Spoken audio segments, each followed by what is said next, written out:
Hello everyone, my name is Lily and I'm the creative director here at Bubblegum Cartoons, and today we are doing part 2 of our speed animate of Sophie dancing with some Demonic Crepes boys. This has been super fun to get back to my roots of animating Demonic Crepes. Honestly, I have no idea what I'm going to do with this animation. I am just having fun. I'm animating for me and for you guys too, because I've been kind of focusing on doing things that bring me joy and not just doing things I think that people will like. So I find that once you kind of have that mentality, people kind of pick up on it and they tend to enjoy it too. I suppose this could kind of go on like a promo or something like that. If you guys didn't check out, I just did another promo. I literally came up with that in a day. I was like, yo, what if I do a third promo, but it's Sophie calling home? And like, I just put it all together in a day. I animated the whole new opening in a day. I kind of wish I recorded the new opening, but at the same time, sometimes I just kind of want to do it on my own and not worry about knocking the camera over. I wish I could screen capture, but my computer is from 2012. I got it the summer after I graduated high school, and it's a dinosaur, and it can't handle screen capturing animation. Like, it slows everything down. So you just have this marvelous capture of this camera here. So as you can see, Sophie is dancing with Alistair where we left her off. She does this little spin thing. If I haven't mentioned before, she's doing the choreography from Fame. The song's called Black and Gold. It was also done again in Bunheads, the song Makin' Whoopee, which is a super fun, this camera angles are more taken from there because the one for Black and Gold is crazy awesome camera movements, but I feel like it'd be too much information and it'd be kind of hard to tell because already there's so much beautiful animation that's just kind of covered by Sophie's hair and dress, which is great because sometimes you can kind of cover up mistakes, but at the same time, you know, you don't want to cover too much stuff. You want to make that communication really clear to the audience. So today we are, of course, revealing Mystery Boy, who is this boy who's competing with Alistair, the fan favorite. So over here we have her dancing on over to Ken. Ken is another character from our animated web series Demonic Crepes. He is kind of the dual person, like the opposite to Alistair. You know, instead of having 4 eyes, he's got 2. Instead of having 4 arms, he's got 2. But also, he is a lawful good person. He's probably the best person morally in Demonic Crepes. Everyone else is just kind of chaotic, and even though they're good, they're kind of messy and gray, areas of gray like most people are, but Ken is pretty much all good. He's a good guy because we don't really have many good guys in Demonic Crepes. Even Sophie herself is a huge area of gray because she's a sweet girl, but what, you know, how good could she really be if she's helping out a demon? So over here, this is one of my favorite parts of this animation. She kind of does this like a little this little hop. It's kind of like it's so cute. She does a little hop when she's separating from Alistair. He kind of like lingers on her waist a little as she turns away to go over to Ken. So Ken is a local. He is Japanese. I think maybe he lives in their building. I'm not quite sure how he comes in yet.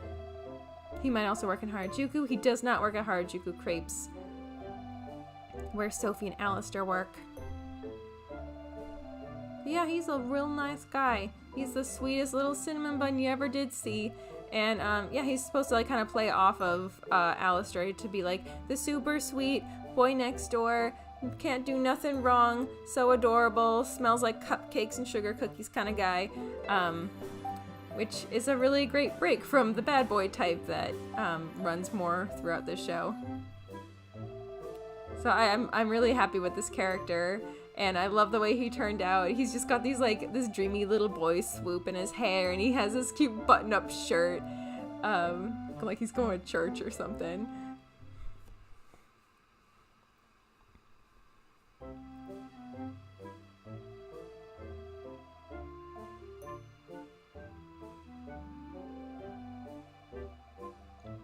So this is actually my first time ever animating Ken. He's super cute. It was hard for me to figure him out a little bit because, like Alistair, he's a little more complicated than Sophie because Sophie's just kind of like a smiley face with a pointy nose. But he was, I wanted him to be softer than Alistair, but of course when I go soft, I go whole entirely softy. So like, I don't want him to look girly, but he's supposed to be manly, but a softer version. He's like more sincere and less of a trickster. He's kind of designed, obviously the name Ken, he's designed to be this adorable, like Harvey Kinkle type. He's like Ned Nickerson. He's the good boy who's very supportive of his adventurous girlfriend. But this was a lot of fun to animate all these guys. And it was super challenging because I've never really animated guys before, especially dancing and lifting and turning. And of course I make everything so hard on myself. So they were super, super fun.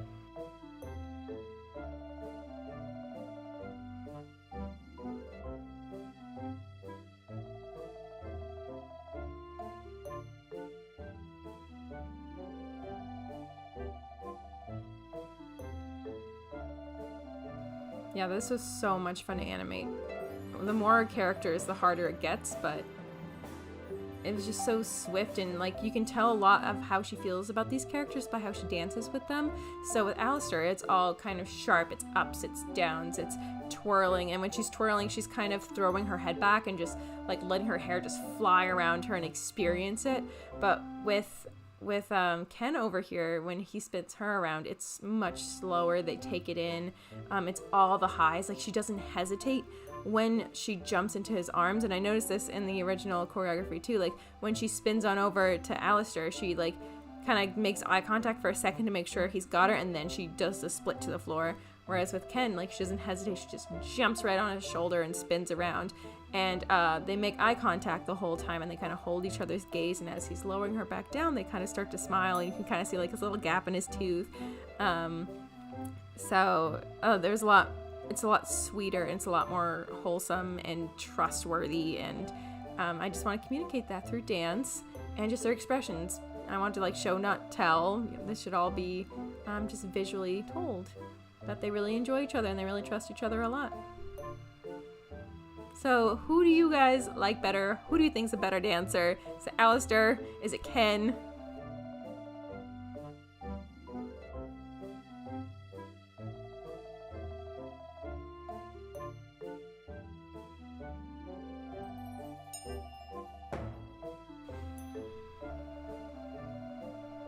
I also played with the idea of calling him Kin, because I thought that sounded a little more Japanese. But hey, Anna doesn't sound Japanese either, and it's a perfectly common Japanese name too. Also, one of my brother's best friends' name is Kin, so I'm like, oh, I can't name him that. But yes, he is a Japanese local.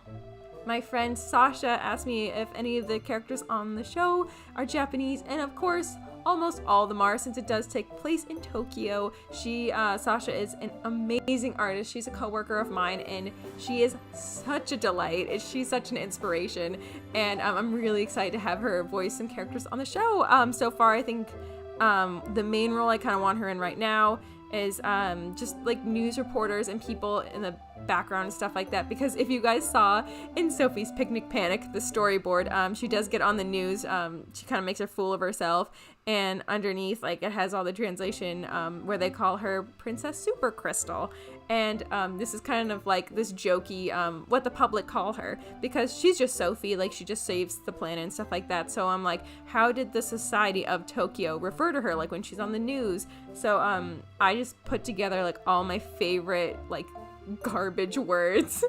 Princess Super Crystal, because that's what she looks like. She looks like this gorgeous blonde girl, like a princess, and she has superpowers from these crystals. And I'm sure, as I've said before, if I did pitch this to a network, they'd want to call it Princess Super Crystal and not Demonic Crepes, because that's a big turnoff to a lot of people. And I'm like, I'm sorry, but there's nothing religious going on. It's just a bunch of cats in sweaters being angry at people and love triangles, apparently, dancing.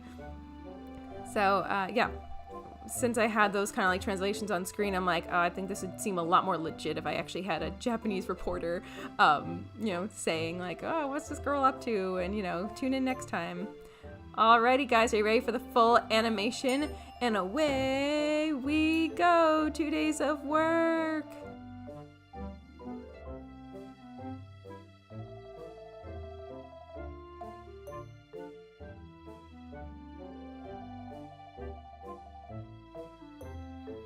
Alrighty guys, thank you so much for watching. We're gonna do a shout out, of course, to the fan art of the week. Thank you so much. We really appreciate it. This is so cute. I love it. She's like a little witch with her pancakey cat. Thank you so much. I love it so much. If you guys want to send us some fan art, you can send it in a DM here, or you can DM it to us on Instagram. And shout out, of course, to our patrons on Patreon. You guys are so awesome. We have all these new things going on Patreon right now. I'm doing monthly newsletters that look kind of like a cafe menu. The first one I did for April is public, so you can go check that out. So those will be monthly, and I do these silly vlogs all the time. They're like super chill, they're super relaxed. I just talk to you guys about my process. You guys get to learn about things before anyone else and just see more behind the scenes of how I make my cartoon show. So if you guys would like to be a patron, go on over to the Patreon page, and these guys, Javier Mendez and Pro Comics and Nadir, are all on the pudding level. If you guys cannot give to the Patreon, don't even worry about it. Just share these videos with your friends. It really helps out. Alrighty, thank you guys so much, and until next time, stay inspired.